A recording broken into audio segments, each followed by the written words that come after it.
एक आदमी अपना गांव छोड़कर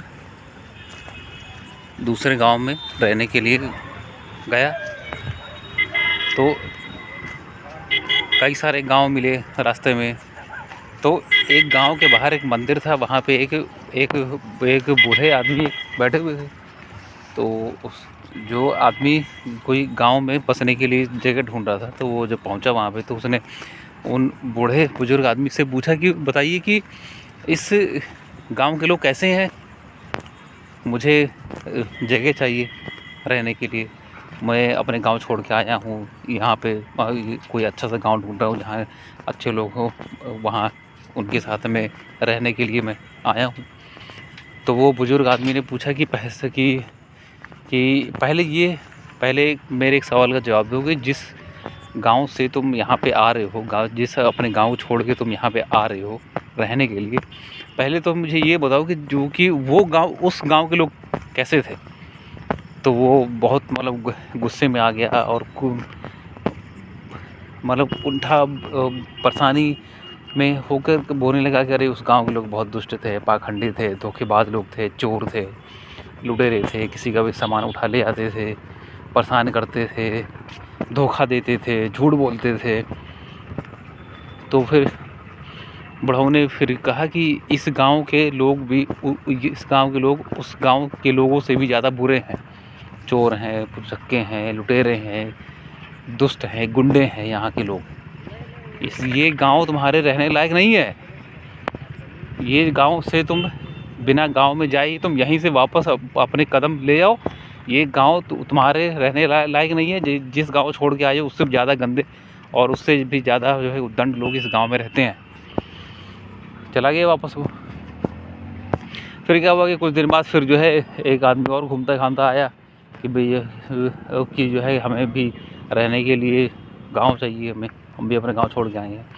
तो फिर वही सवाल, वो जो बुढ़ऊ जो बैठे थे, बुढ़ऊ ने भी वही सवाल फिर पूछा उससे कि पहले तो ये बताओ कि जिस गांव को छोड़ के तुम यहाँ पे आ रहे हो बसने के लिए, पहले ये बताओ कि जिस गांव को छोड़ के तुम आए हो वो गांव कैसा था। तो बताने लगा अरे उस गांव के लोग तो बहुत अच्छे लोग थे, एक दूसरे की मदद करते थे, कोई भी दिक्कतें परेशानियाँ हुई थी या फिर कभी भी किसी वजह से मेरे घर में खाने की दिक्कतें हुई, बच्चों के इलाज के लिए पैसे नहीं थे मेरे पास, वहाँ का हर आदमी जो है एक दूसरे की, हमारी और आपस में सहमति और एक दूसरे की हेल्प करते थे। इस टाइप के लोग थे वहाँ पे। मुझे बहुत अफसोस है कि मुझे मजबूरी में वहाँ से छोड़ के आना पड़ रहा है। कुछ आर्थिक रूप से कमियाँ हैं, कुछ दिक्कतें हो गई, इसलिए मुझे छोड़ के आना है। तो बुढ़ऊ ने कहा कि तुम्हारे इस गांव में स्वागत है, कि यहाँ पे उससे भी अच्छे लोग यहाँ पे हैं। जहाँ से तुम यहाँ पे आ रहे हो वहाँ से कई गुना ज़्यादा अच्छे लोग तुमको यहाँ मिलेंगे, स्वागत है तुम्हारा। उनको गले से लगाया, अपने गाँव में लेकर गया और बिछाया। तो क्या होता है, इस कहानी से क्या पता चलता है कि भैया जो है कि जैसे जो है कि हमारी जो है मन की स्थिति होगी, वैसे ही हमारे आसपास की पूरी दुनिया बनती चली जाएगी। तो आज के टाइम में क्या किया जा रहा है, सरकार के माध्यम से, फिर शिक्षा के माध्यम से, टीवी के माध्यम से, फिर जो है न्यूज़ के माध्यम से, क्या किया, हमारा जो मन जो है, मन को भटकाया जा रहा है, भरमाया जा रहा है ना। तो क्यों? क्योंकि आप जो है सवाल न करिए, सोचने समझने की जो क्षमता जो है, आप जो सवाल करने की, जो आपके अंदर जानने की, समझने की और जो परेशानियों से लड़ने की, जूझने की जो आपके अंदर जो इच्छा है, जो मन मजबूर जो है वो ना हो, कमज़ोर मन आपका कमज़ोर है। मन कमज़ोर होगा तो फिर आप भटकते रहेंगे, कभी यहाँ कभी वहाँ, ये वो जो भी आपको सामने दिखेगा वो आपको इच्छा होगी चलो छोड़ दो, कुछ और करते हैं, ये मेरे लायक नहीं है, मैं नहीं कर पाऊँगा।